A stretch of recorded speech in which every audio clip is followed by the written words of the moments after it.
Beautiful day in Prospect Park today.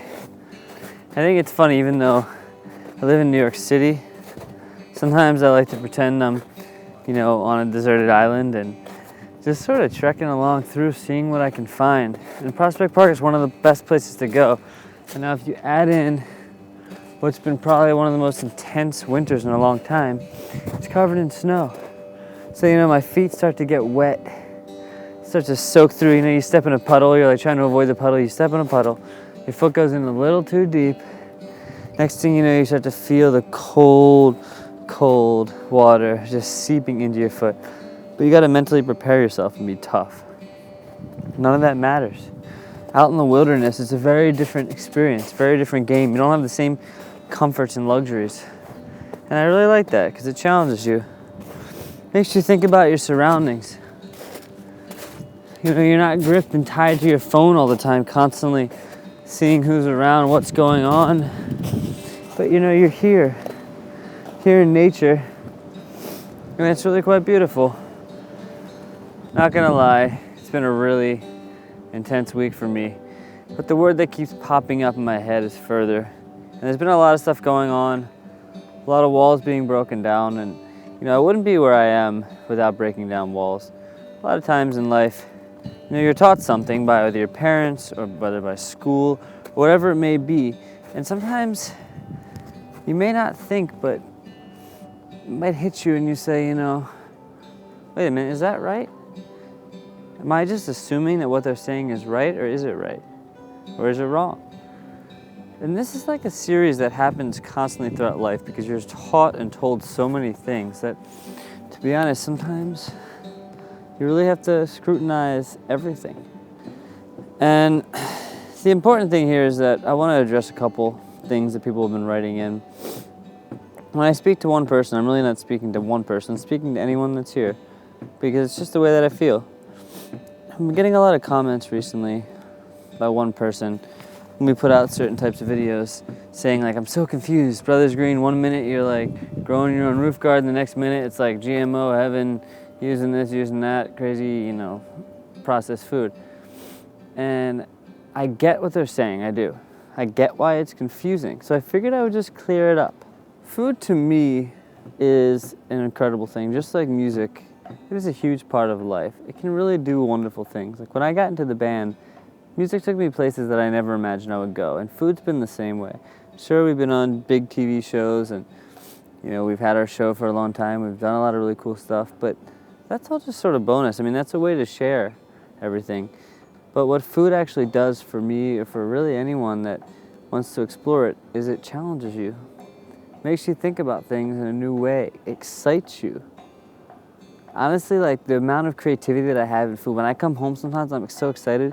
I don't just want to sit down and eat a huge meal, I want to experiment and have a good time. Maybe invite some people over and try out some new weird recipe that when you bite into it, even though it looks like it's supposed to be crispy, it's actually a whole different experience. Whatever it might be, having those experiences are really great. And having friends that you can have help out, whether they're cooking with you or trying, it's a great experience. And I know there's a lot of talk about, organic and all natural and what's this and what's that, and there's a lot of movies saying it's so important, and there's a lot of other movies and research and data saying it's all a bunch of bullcocky advertising. And the truth is, there's a lot of confusing shit out there. I actually went to school, believe it or not, for marketing, and I was a business major. I got my degree, never really used it in the physical sense, but if there's one thing I took away from business, it's that anyone can sell anything to anybody if they're a good salesman.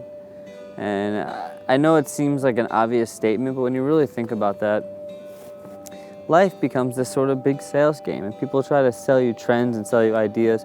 Am I saying that McDonald's is fine and that organic food is no different than eating McDonald's and fast food? No, not at all, because there's a big difference.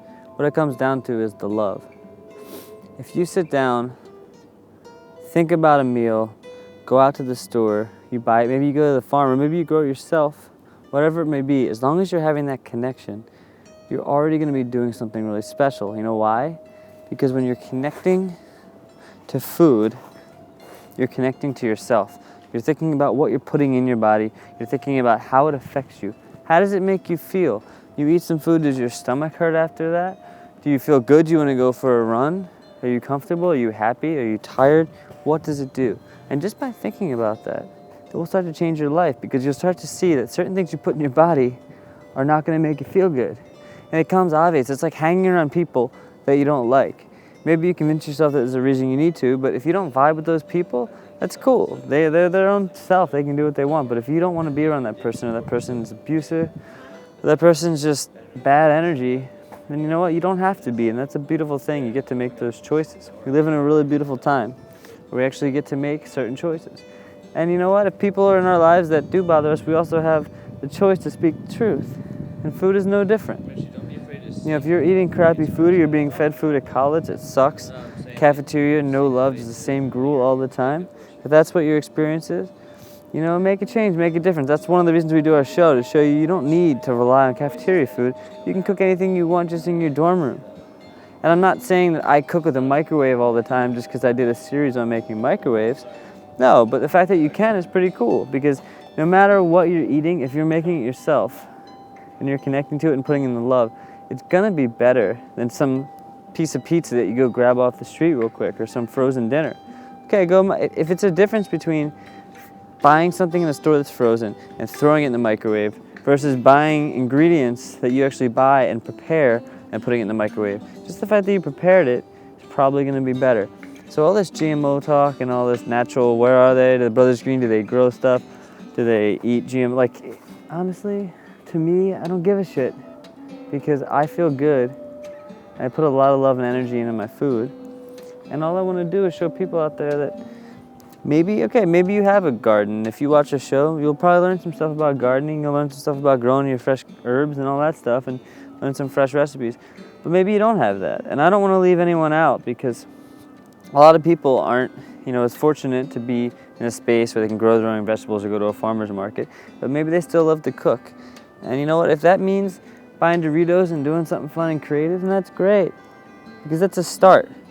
Once you get that start, once you get that cooking bug, it's only going to grow. Things are only going to get better from there. Mike was the same way. We ate the worst, crappiest, shittiest food. So when we started cooking, we weren't saying, I want to learn how to cook to eat healthy and eat salads. We just wanted to cook. It's like, I don't want to go to McDonald's. I don't want to go to the breakfast sandwich place next door. Like, I want to make it myself. And if I don't eat bacon, egg, and cheeses every breakfast anymore, let alone do I do that ever, but I used to, and it was a great way to get into eating the way that I do now. So when you're into food, you can listen to all kinds of trends. You can go to culinary school. You can have people tell you this is how you do it, and you can just blindly believe them, and that's great. Go right ahead. But to me, where I've gotten to where I am today, and everything that I've done, everything that I've achieved, it's all come through breaking those truths down. Not just blindly listening to someone, doing it for yourself,